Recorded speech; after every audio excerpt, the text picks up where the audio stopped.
여러분, 지난주에 함께 나누었던 내용 혹시 기억하시나요? 하나님께서 그의 백성 이스라엘과 함께 하시기 위하여 모세에게 만들라고 명령하신 것이 있었어요. 무엇이었죠?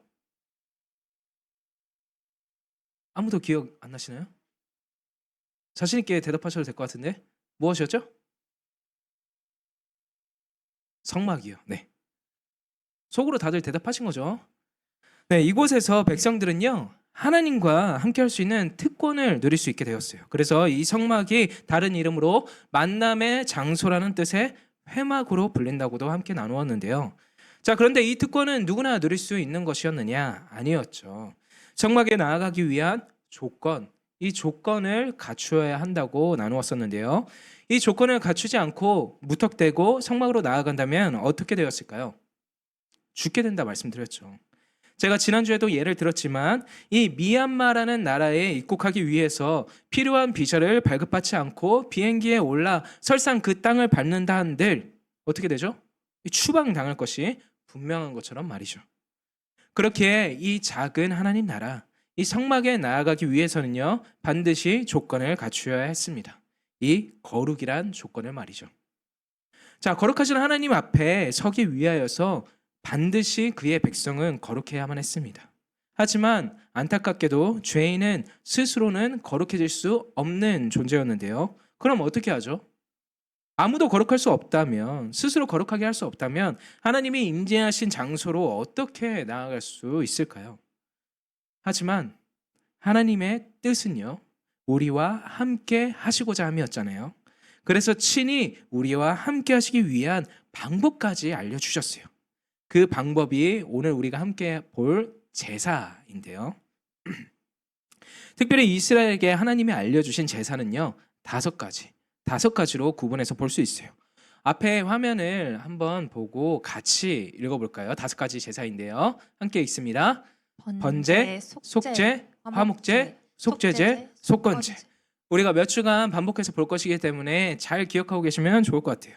번소, 화, 속속. 네, 이 이름들이 바로 이스라엘이 드렸던 이 다섯 가지의 제사이자 하나님 앞으로 나아갈 수 있는 방법이었는데요. 그중 오늘은 특별히 번제에 대해서 가장 먼저 살펴보도록 하겠습니다. 자, 그 전에 우리가 기억해야 할 것이 있는데요. 그것은 무엇이냐? 바로 이 번제가요, 모든 것을 태워 올려드리는 제사로서 이 나머지 제사의 기본이 된다는 사실이에요. 이것을 기억하면서 이 모든 제사의 기본이 되는 번제에 대해 간략히 좀 알아보기를 원하는데요. 먼저 번제의 히브리어 이름은요, 올라입니다. 올라. 그리고 이 이름의 의미는요, 올라간다라는 뜻을 가지고 있어요. 올라간다라는 뜻의 올라. 외우기 쉽죠? 네. 그렇다면 무엇이 올라간다는 것을 말할까요? 여러분, 무엇인가를 태우면 어떤 게 발생하죠? 연기가 나죠. 그때 이 연기가 하늘로 올라간다는 것을 그 의미를 담고 있는 것인데요. 이 이름이 가진 뜻처럼 번제라는 제사는요, 이 제물의 가죽을 제외한 모든 것을 다 불사르고요. 그리고 그 불사르는 연기를 하나님이 받으시는 유일한 제사였어요. 그 내용이 담긴 말씀을 우리 화면을 보고 함께 읽어볼까요? 레위기 1장 9절 말씀인데요. 함께 있습니다. 시작. 제사장은 그 전부를 제단 위에서 불살라 번제를 드릴지니. 네. 자, 제사장은요, 그 전부를 제단 위에 불살라 번제를 드릴지니라고 이야기하고 있어요. 그럼 번제는 어떤 방식으로 어떻게 드려졌을까요? 그 과정을 먼저 보면요, 이 죄를 용서받고 거룩한 조건을 갖추기 위해 제물을 바치는 봉헌자, 이 봉헌자가요, 제물을 준비해야 했겠죠. 가장 먼저는. 그런데 제물을 드릴 때 필요한 짐승을 그냥 들에서나 혹은 산에서 아무 짐승이나 잡아다가 드리면 되었을까요? 안 되었어요.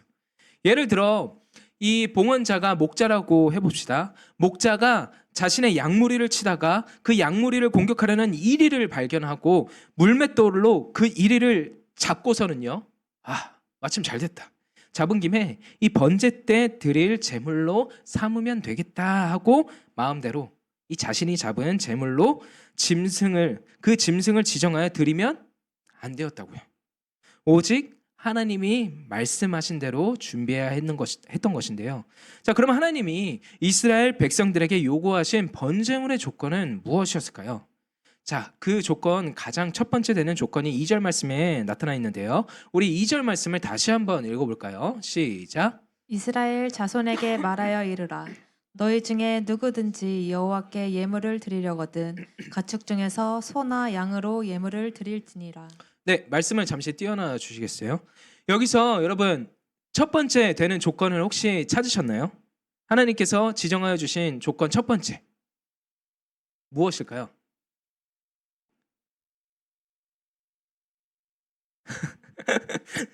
네, 말씀 가운데에 가축 중에서 드리라고 말씀하고 계십니다.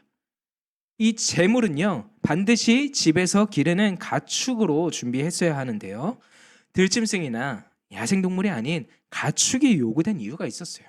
제가 지난주에도 말씀드렸지만 이 제물은요 대속적 죽음, 다시 말해 날 대신한 그 죽음과 밀접하게 연관이 있잖아요.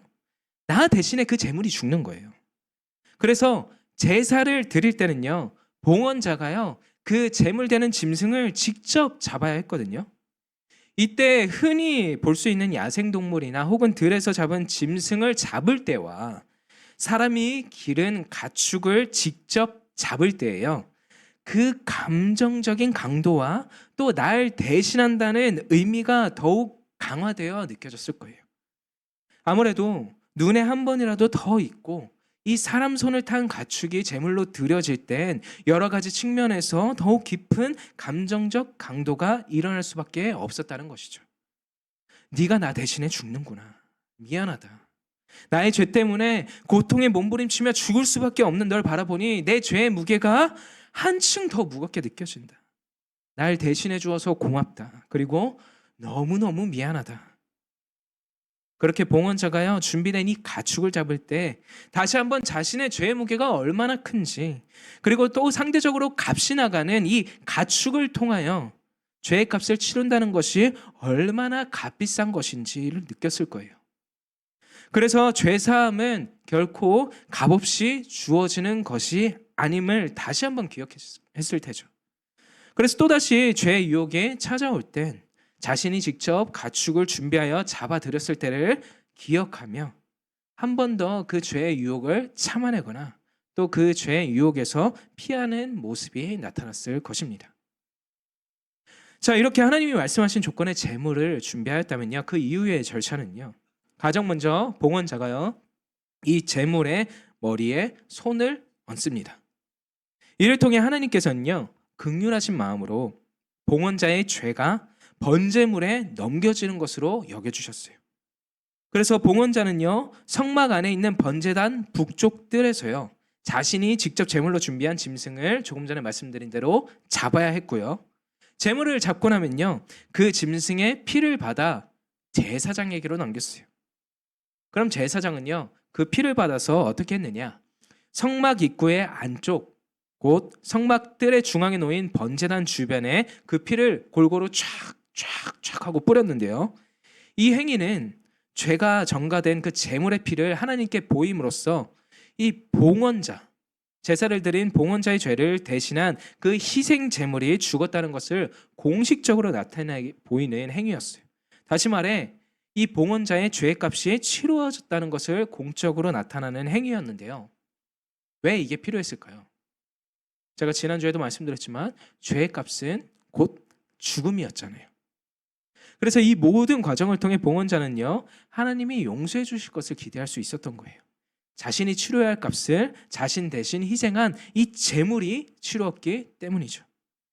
그 이후 봉헌자는요 짐승의 가죽을 벗기고요 살덩이는 각을 떠 제사장에게 전달하였습니다. 그리고 내장도 깨끗이 그 제사장들이 씻어 준비하였고요. 그럼 제사장들은 번제단 위에 불을 지피고 가죽을 제외한 짐승의 모든 부위가 잘 탈 수 있도록 번제단 위에 골고루 잘 올려놓고 마지막으로 불살라 그 연기를 하나님이 받으시도록 하였죠. 이것이 바로 오늘 함께 읽은 본문에 기록된 번제의 모든 과정인데요, 이렇게 하나님이 알려주신 모든 조건을 갖추어 제사를 드릴 때에 하나님께서는 올라 이 모든 타오르는 연기를 향기로운 냄새로 여겨주시며 기뻐 받아주셨습니다. 그리고 봉헌자의 속죄가 이루어지는 것이죠. 거룩의 조건을 갖추게 되는 것입니다. 이 번제를 통해서 말이죠. 사랑하는 여러분, 이 번제 안에는요, 정말 많은 신학적 메시지가 담겨 있어요. 오늘은 그 여러 가지 신학적 메시지 중에 두 가지만 함께 정리해 보고 함께 나누어 보려고 하는데요. 그 첫 번째가 무엇이냐? 우리 화면을 보고 함께 읽어볼까요? 시작. 죄인이 하나님과 만나고 교제를 누리기 위해선 반드시 그분 앞에 설 자격을 갖추어야 한다. 네, 그렇습니다. 이 죄인이요, 하나님과 만나고 교제를 누리기 위해서는요, 자격을 갖추어야 하는데 그 자격은 계속해서 살펴보았지만 거룩이었습니다. 하지만 계속해서 나눈 것처럼 인간은 그 누구도 이러한 자격 요건을 가질 수 없었죠. 왜냐하면 단 한 사람도 예외 없이 죄인이기 때문입니다. 너무나 다행인 것은요, 우리와 함께하고자 성막 가운데 임재하신 하나님께서 심지어 당신과 만날 수 있도록 어떻게 하면 그 자격 요건을 갖출 수 있는지에 대해 이 친히 제사라는 방법까지 알려주셨다는 것이죠. 그래서 우리는 번제도 그렇고요, 나머지 제사에 관해서도요, 말씀을 통해서 볼 때에 하나님께서는 왜 이렇게 복잡하고 어려운 조건을 제시하신 것이지? 조금 더 심플하면 안 되나? 굳이 비싼 가축을 직접 준비해야 하는 것도 모자라 제사장이 아닌 봉헌자가 직접 잡을 필요가 있을까 등의 부정한 생각에, 이런 부정적인 생각에 사로잡혀서는 안 됩니다. 더 나아가 이 제사 의식의 모든 절차가 그저 아무 의미 없는 것처럼 주어진 것이라 생각해서도 안 되죠. 대신에 의미, 이 번제가 주어지는 의미를 기억하는 것이 중요합니다.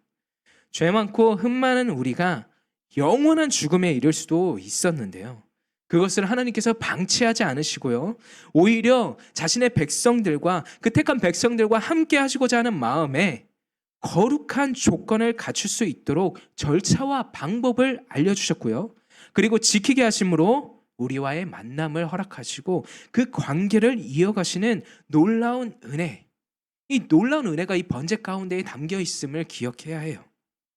하나님 나라에 다다를 수 없는 자들이 하나님과 함께 할 수 있던 것이 바로 이 제사 때문이었거든요.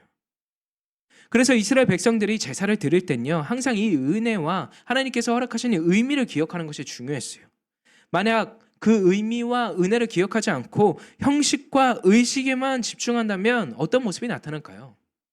당연히 불평과 불만의 목소리가 나올 뿐만 아니라 잘못된 동기를 가지고 제사를 드릴 수도 있게 되겠죠. 하나님, 제가 요새 주머니 사정이 안 좋은데 가축 말고요, 좀 들에서 괜찮은 양을 잡아다가 드리면 안 될까요? 아니면 얼마 전 장터에 가서 보니까 상천한 소가 싸게 나왔던데 그렇게라도 좀 사정을 봐주시면 안 될까요? 옆 동네 바알 씨는요, 정성껏 올려드린 제사를 받고 풍요로움을 허락해 준다는데 하나님은 제가 정성껏 제사를 드릴 때에 뭘 주실래요? 여러분, 실제로요, 우리가 호세아서 말씀을 통해 함께 보았듯이요, 잘못된 동기를 가지고요, 그저 형식만 취했던 북이스라엘의 제사를 하나님이 받으셨나요? 받으시지 않으셨죠. 오히려 그들의 제사를 역겹다 여기셨어요. 그렇다면 오늘날의 제사인 예배, 우리의 예배의 모습을 한번 돌아볼까요? 삶 속에서, 그리고 이 예배의 자리에 나올 때 여러분들은 어떤 동기를 가지고 또 어떤 마음으로 이 자리에 함께하고 계신가요? 나의 안에 임재하셔서 나와 함께 해주시는 하나님을 진정으로 기뻐하고 있나요?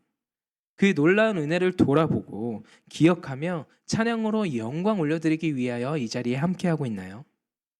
아니면 어느새부턴가 구약시대와 달리 언제 어디에서든지 우리가 예배를 드릴 수 있고 또 기도로 하나님께 나아갈 수 있으니까 그 참된 가치와 은혜를 잃어버린 채 어느덧 모든 것을 귀찮아하거나 혹은 어려워하고 있지는 않나요?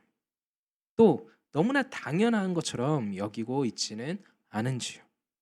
그렇기에 어느샌가 우리의 삶 속에서 하나님, 오늘은 너무 바빠서요, 내일 아침에 일어나 기도할게요. 도대체 왜 시간 확보하기 어려운 이 현대 사회에서 예배를 강조하는 건가요? 또 말씀과 기도 생활을 강조하는 건지 저는 도무지 이해가 가지 않아요. 그냥 주일에 교회에 나아가 예배만 잘 드리면 그것만으로도 충분하지 않나요? 아니면 집에서 유튜브로 짬나는 대로 예배 드릴게요.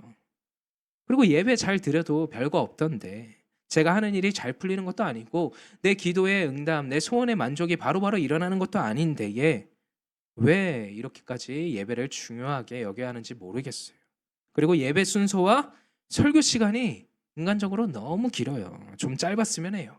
또 흥미를 유발하는 것들로 가득했으면 하고요. 이런 마음, 이런 생각 혹시 가져본 적 없으신가요? 사랑하는 여러분, 만약 우리가 하나님의 은혜를 기억하지 않은 채에 예배를 드릴 수 있는 것 자체가 얼마나 소중한 것인지를 잊어버린 채 그저 이 제사의 모든 의식에만 집중한다면요. 당연히 모든 것이 불편함으로 다가올 수밖에 없어요. 자연히 주 앞으로 나아가 예배함에 감사드리기보단 불평과 또 피하고 싶은 것으로 여겨지는 마음. 그것도 아니면 어느샌가 그 소중한 가치를 잃어버린 채에 형식적으로 예배를 드리는 모습이 나타날 수밖에 없어요. 그리고 내 소원이나 기도 응답만을 바라는 잘못된 동기로 이 예배의 자리로 나올 수밖에 없죠. 여러분, 우리가 드리는 예배는요, 지금 이 자리는요, 당연한 것이 아니에요. 우리가 하나님의 은혜를 누리고 그 은혜로 하나님께 영광을 올려드리는 자리에 참여하는 것은요, 우리의 공로나 우리가 스스로 취득한 자격이 아니에요. 예수님께서 친히 흠없는 제물이 되어 주셨기 때문에, 그리고 십자가에서 자신을 들이심으로 우리가 치료해야 할 그 죄의 값을 대신 치루어 주셨기에 우리가 지금 이 자리에서 하나님을 예배할 수 있어요. 그래서 우리는 예배 자리에 나올 때, 그리고 삶 속에서 역시 예배자로 살아갈 때에 그 은혜, 이 참된 의미를 바르게 기억하는 것이 중요합니다. 내가 갖추어야 할 이 거룩이라는 조건을 위해, 또 나와 함께 하시기 위해 하나님께서 어떤 희생과 대가를 치르셨는지를 기억해보고, 또 만약 내가 당연하게 누리고 있는 이 모든 순간순간에 하나님의 은혜가 없었다면 내 삶의 끝에는 어떤 결과가 기다리고 있는지를 다시 한번 기억해 본다면 우린 우리에게 주어진 지금 이 은혜의 자리를 결코 가벼이 여길 수 없을 거예요. 또 가볍게 여겨서도 안 되고요. 그래서 우리 다시 한번 기억하기 원합니다. 예배의 중심은요, 내가 아니라는 것을요. 내가 편하기 위해, 또 내 만족을 위해 드리는 것이 아니라 재물을 준비하는 불편함을 감수해야 할 지연정, 또 모든 복잡한 절차에 순종하며 나아가야 할 지연정, 하나님의 은혜를 기억하고요, 주님께 영광 올려드리기를 위한 것이라는 것을 기억해야 하는 것이죠. 그래서 여러분, 우리가 이 자리에서 예배할 수 있는 것은요, 하나님의 은혜입니다. 이 사실을 기억하고 다시 한번 예배자로 내 마음과 자세를 재정비하여 주님께 영광 올려드리길 소망합니다. 그런 의미로요, 우리 옆 사람과 이렇게 인사해 볼까요? 하나님을 예배합니다. 네, 오직 하나님만을 예배합니다. 네, 이어서 이 번제를 통해 우리가 깨닫는 바 두 번째는요, 화면을 보고 함께 읽도록 하겠습니다. 시작. 흠없는 제물은 곧 우리에게 요구하시는 모습이기도 했다. 네, 오늘 본문에서 번제 때 드려질 제물의 조건은 또 무엇이 있었냐면요, 흠이 없는 수컷 소여야 했습니다. 여기서 흠이 없다라고 번역된 단어는 히브리어로 타밈인데요. 이 단어는요, 원어의 의미로 보면요, 완전하다라는 의미를 지니고 있어요. 다시 말해 하나님께서 우리에게 요구하신 제물의 조건은요, 완전해야만 했거든요. 이 소의 양쪽 뿔 중에 하나라도 부러진 곳이 있으면 안 되었고요. 그 소가 피부병을 앓고 있어도 안 됐고요. 한쪽 다리를 절거나 또 어떤 상태의 이상을 일으키고 있으면 안 되었어요. 본문 말씀 가운데 봉헌자는요, 이 안수를 통해 자신이 드린 제물과 스스로를 동일시하고 있어요. 왜냐하면 이 제물에 내 죄가 전가되어야만 하니까요. 자, 그런데 이때에 만약에 불완전한 제물을 준비하게 된다면 어떻게 될까요? 불완전한 존재가 불완전한 존재를 대신할 수 있을까요? 아니죠. 오직 완전한 존재만이 불완전한 봉헌자를 대신할 수 있어요. 그래서 봉헌자는 비록 자신이 불완전한 존재이나 이 완전한 재물에게 안수하고 자신의 그 불완전함을 전가함으로 자신은 완전한 상태, 곧 거룩한 하나님 앞으로 나아갈 수 있는 상태가 될 수 있었던 것이에요. 즉 흠이 없는 존재로 인해 거룩에 도달하게 되는 것이죠. 완전한 상태로 거룩한 하나님에게로 나아갈 수 있었던 것이에요. 그래서 여러분 신약 말씀에서요, 오직 예수님만이 흠 많은 인간을 대속할 제물이 되실 수 있었던 거예요. 베드로전서 1장 19절 말씀을 함께 읽어볼까요? 시작. 오직 흠없고 점없는 어린 양 같은 그리스도의 보배로운 피로 한 것이니라. 네, 여기서 흠이 없다라고 기록된 표현이 바로 구약에서 조금 전 살펴본 탐임, 이 탐임과 같은 의미를 지니고 있어요. 이 의미를 되뇌어 보면 어린 양 예수님만이 완전한 제물이 되실 수 있음을 증거하고 있거든요. 이를 통해 하나님이 우리에게 요구하시는 모습을 우리가 깨달을 수 있는데요. 무엇이냐? 하나님께서는요, 내가 죄인으로서 거룩하게 구별된 삶을 살지도 않으면서 그저 매번 드리는 짐승, 이 가축의 생명만 의존하고 마음대로 살아가는 것을 원치 않으셨다는 것이에요. 이를 잘 나타내는 말씀이 이사야서 1장 11절에서 13절까지 말씀에 기록되어 있는데요. 제가 읽어드릴게요. 주님께서 말씀하신다. 무엇하러 나에게 이 많은 재물을 바치느냐? 나는 이제 순양의 번제물과 살찐 짐승의 기름기가 지겹고 나는 이제 수송아지와 어린 양과 수렴수의 피도 싫다. 너희가 나의 앞에 보이러 오지만 누가 너희에게 그것을 요구하였느냐? 나의 뜰만 밟을 뿐이다. 다시는 헛된 재물을 가져오지 말아라. 다 쓸모없는 것들이다. 분향하는 것도 나에게는 역겹고 초하루와 안식일과 대회로 모이는 것도 참을 수 없으며 거룩한 집회를 열어놓고 못된 짓도 함께하는 것을 내가 더 이상 견딜 수 없다. 여러분, 이 말씀이 뜻하는 바가 무엇일까요? 번제에 이 제사에 담긴 은혜와 진정한 의미는 기억하지도 않고 그저 형식에만 치우쳐 자기들 마음대로 살아가다가 그저 하나님께서 짐승을 받으시면 다 용서해 주실 것이라는 어리석은 생각, 불신앙의 모습을 원치 않으셨던 거예요. 마치 예수님을 믿기만 하면 그래서 구원받으면 다 끝난 것 아니야 라는 생각을 가지고요, 완전한 제물로서 본이 되신 그 예수님의 제자로서의 거룩한 삶은 살아가지 않으려는 모습을 보이는 것처럼 말이죠. 흠없는 짐승, 다시 말해 완전한 상태의 제물을 준비하며 봉헌자가 죄인으로 가져야 할 마음가짐은 그래서 무엇이었느냐?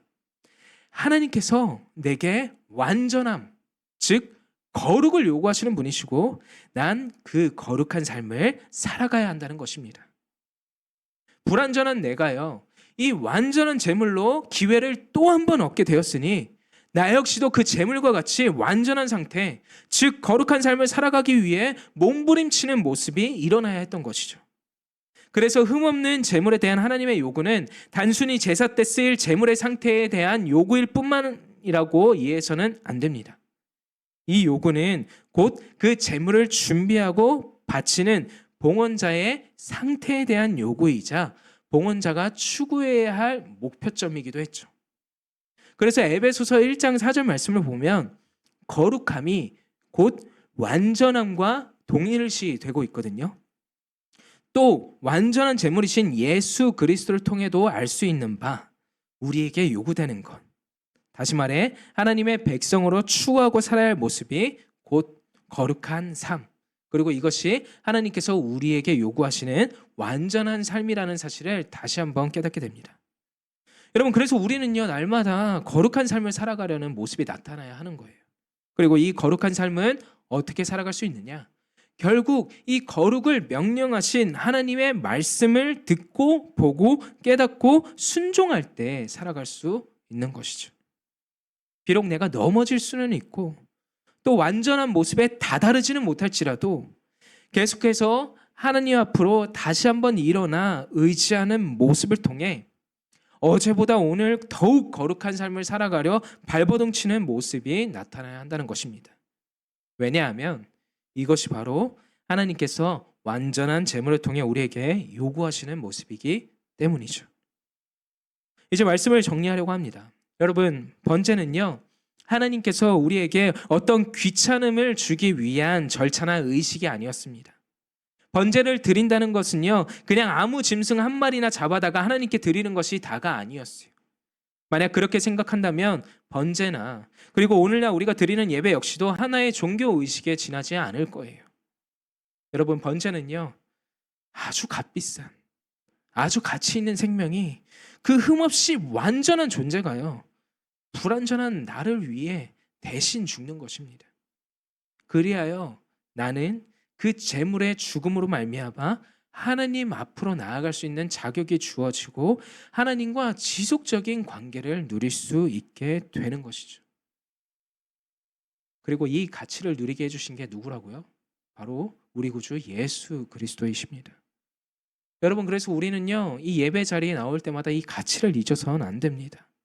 예수 그리스도의 피, 완전한 제물이신 그 피가 우리에게 하나님의 자격이 되는 조건을 갖추도록 하였습니다. 더 나아가 하나님을 예배하는 이 자리로 초청하여 준 것입니다.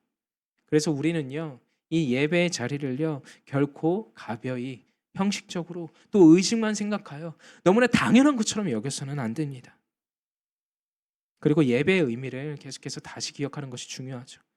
하나님과 관계가 끊어져 영원히 죽음에 이를 수밖에 없었던 존재가 다시 하나님의 은혜로 이 자리에서 예배할 수 있고 하나님께 영광 올려드릴 수 있습니다.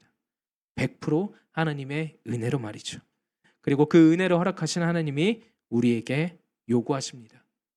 완전한 제물을 준비해야 하는 것처럼 우리 역시 완전한 삶, 하나님의 자녀로서 거룩한 삶을 살라고 말이죠.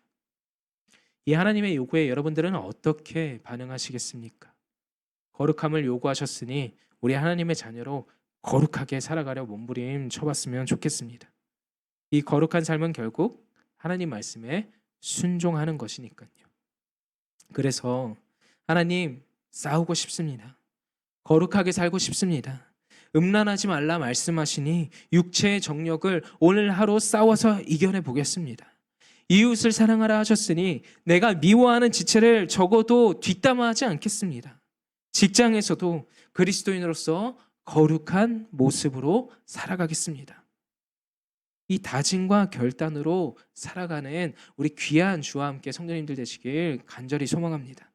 여러분들의 이 다짐과 결단을 하나님께서 기뻐하시고요, 그 가운데에 몸부림치는 내게 힘을 주실 것입니다. 여러분, 이 사실을 기억하고요, 이 주신 말씀을 기억하고 우리 함께 찬양의 자리로 나아가도록 할까요? 우리에게 그 자격을 갖추게 해주신 예수 그리스도의 희생과 완전한 제물 되신 예수님의 피를 기억하며 우리 함께 찬양의 자리로 나아가도록 하겠습니다. 예수님, 그의 희생 기억할 때에 예수님, 그의 희생 기억할 때 자기 몸 버려 죽으신 주, 나 항상 생명 주신 그 은혜를 마음에 새겨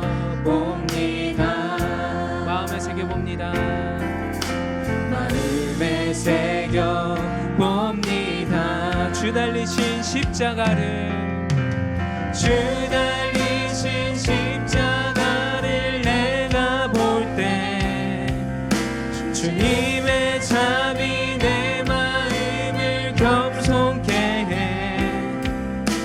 주께 감사하며 내 생명 주께 드리네. 이제는 저 높은 곳에, 이제는 저 높은 곳에 앉으신 하늘과 땅의 왕 되신 주, 나 이제 놀라운 구원의 은혜 높여 찬양하리라.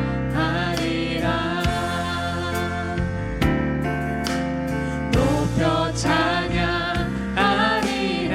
주 달리신 십자가를 내가 볼 때 주 달리신 십자가를 내가 볼 때 주님의 잠이 내 마음을 겸손케 해. 주께 감사하며 내 생명 주께 드리네. 감사드리리 감사드리리. 주의 십자가 나의 친구 되신 주. 감사드리리.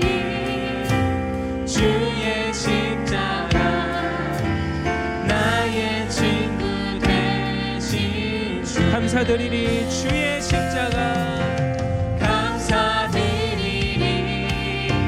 주의 십자가 나의 친구 되신 주.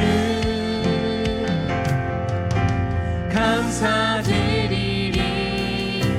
주의 십자가 나의 친구 되신. 우리 마지막으로 고백합시다. 주 달리신 십자가를.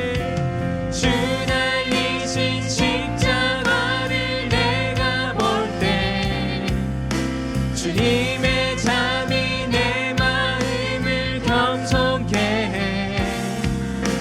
주께 감사하며 내 생명 주께 드리네. 우리 주신 말씀을 기억하며 함께 기도의 자리로 나아가길 원합니다. 우리가 이 자리에서 예배드릴 수 있는 것은 완전한 제물이 있었기 때문입니다. 그 완전한 제물이 날 대신하였기 때문입니다. 그 완전한 제물이 누구이십니까?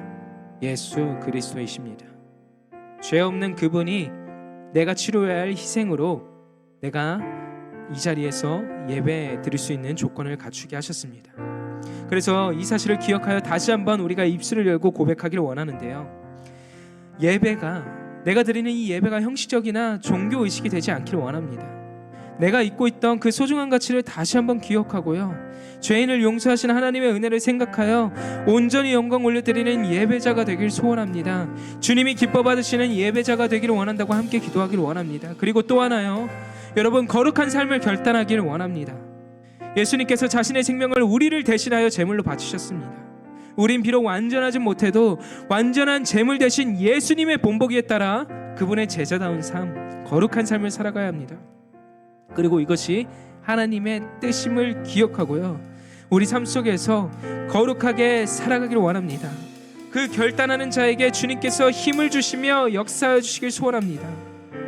하나님, 나의 이 결단과 마음의 자세를 기뻐 받아 주시옵고, 또 이어지는 삶 가운데에 내가 결단한 것으로 끝나는 것이 아니라 그 결단한 바대로 정말 거룩을 살아낼 수 있도록 주님 역사하여 달라고 이 두 가지 제목을 가지고 함께 기도하도록 하겠습니다.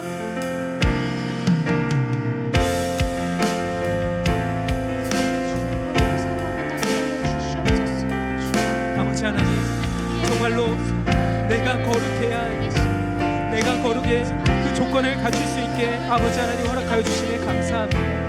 나는 죄인이요, 아버지 하나님, 영원한 형벌에 이를 수밖에 없는 존재였습니다. 하지만 그런 내가 어떤 은혜를 받았습니까? 바로 예수 그리스도의 보혈의 피로 말미암아 아버지 하나님께서 정말로 그 거룩의 조건을 갖출 수 있도록 은혜를 베풀어 주심으로 말미암아 이 자리에서 예배드릴 수 있고 주님께 영광 올려드릴 수 있다는 사실을 다시 한번 기억하고 나아가길 원합니다. 모든 것을 다 태워야만 주어졌던 그 은혜의 조건이 내게 주어진 것은 아버지 하나님, 나의 공로 때문이 아니요, 나의 의 때문이 아니기에 아버지 하나님, 정말 다시 한번 그 은혜를 기억하고 나아가기 원합니다. 우리가 이 자리에서 기도드릴 수 있는 것도, 또 이 자리에서 함께 예배드릴 수 있는 것도, 삶 가운데의 예배자로 나아갈 수 있는 것도, 모든 것이 주님의 은혜임을 다시 한번 기억하고 이 자리에 형식적으로 나와 형식적인 그 의식을 치르는 것이 아니라 한 영혼 한 영혼이 다시금 주님께 감사하는 마음으로 아버지 하나님, 이 자리에 함께 참여하며 이 예배드릴 수 있는 것이, 이 사실이 얼마나 기쁜 일임을 알고 나아갈 수 있게 하여 주시옵소서. 우리는 매번 연약한 마음으로 이 자리에 나오고 때로 오늘은 예배의 중심이 내가 되기도 하지만 아버지 주신 말씀을 통해 회개하기를 원합니다. 아버지 하나님, 예배의 중심이 주님이심을 다시 한번 기억하고 주님께서 홀로 영광 받으시기를 소원하오니 아버지 허락하여 주시옵소서. 주님, 우리가 다시 한번 온 마음과 온 전성과 온 힘과 온 뜻을 다해 주님을 높여드리길 원합니다. 그 10년 가운데 역사하여 주시옵소서. 그리고 그 예배자로서 결단하여 아버지 하나님 거룩한 삶을 살아가길 소원하오니 아버지 하나님, 그 결단이 일어나게 하여 주시옵고 내가 정말 하나님으로부터 아버지 은혜를 힘입어 구원받은 것에만 만족하는 것이 아니라 주님께서 내게 바라시는 것, 즉 말씀에 순종하여 거룩한 삶을 살아가는 것을 바라신다는 것을 알고 기억하며 나아가는 그 순종함이 나타나는 우리 모든 주와 함께 청년들 그리고 성도님들 될 수 있도록 역사하여 주시옵소서. 아버지 하나님, 정말 이 예배 자리가 얼마나 값진 것인지를 다시 한번 깨닫습니다. 우리가 매주 드리는 이 예배가 예수 그리스도의 핏값으로 세워진 예배라는 사실을 다시 한번 기억합니다. 우리가 형식적으로 또 어떤 의식과 절차에만 빠져 이 예배의 자리를 섬기는 것이 아니라 정말 주님이 아니었으면 이 죄인 이 자리에 나와 주를 높일 수 없다는 사실을 다시 한번 기억하고 아버지, 예배의 중심에 이제는 내가 아니라 온전히 주님만 모시고 주님께서 홀로 영광 받으시기를 소원하며 나아갈 수 있는 진정한 예배자 될 수 있도록 인도하여 주시옵소서. 그리하여 예배자로서 아버지 하나님 결단이 일어나길 소원합니다. 내가 삶 가운데의 예배자로서 주님이 원하시는 그 완전한 제물의 모습을 본받아 완전한 삶을 살아갈 수 있도록 인도하여 주시옵소서. 그 거룩한 삶을 살아갈 수 있도록 역사하여 주시옵소서. 비록 내 힘은 너무나 연약하여 매번 무너지고 쓰러질지언정 아버지께서 도와주시고 결단하는 자에게 그 말씀대로 순종할 힘 또한 주실 줄 믿사오니 내가 할 수 있는 것이 아니라 거룩하신 하나님께서 나와 함께 하시면 하실 수 있다는 그 믿음을 가지고 아버지, 정말 결단한 바대로 그 거룩을 살아낼 수 있는 여기에 모인 우리 한 사람 한 사람이 될 수 있도록 역사하여 주시옵소서. 감사합니다. 이 예배 자리를 허락하여 주신 주님 홀로 영광 받아 주시옵소서. 예수님의 이름으로 기도합나이다. 아멘. 이제는 우리 주 예수 그리스도의 은혜와 하나님의 신실하신 사랑과 성령님의 감화감동 교통하심의 역사가 이 번제를 통해 하나님의 은혜와 사랑을 다시 한번 깨닫고 완전한 제물 되신 예수님을 본받아 거룩하게 살아가기를 몸부림치는 모습이 나타날 우리 모든 주와 함께 청년들과 우리 성도님들 가운데에 지금부터 영원토록 함께 있을지어다. 아멘.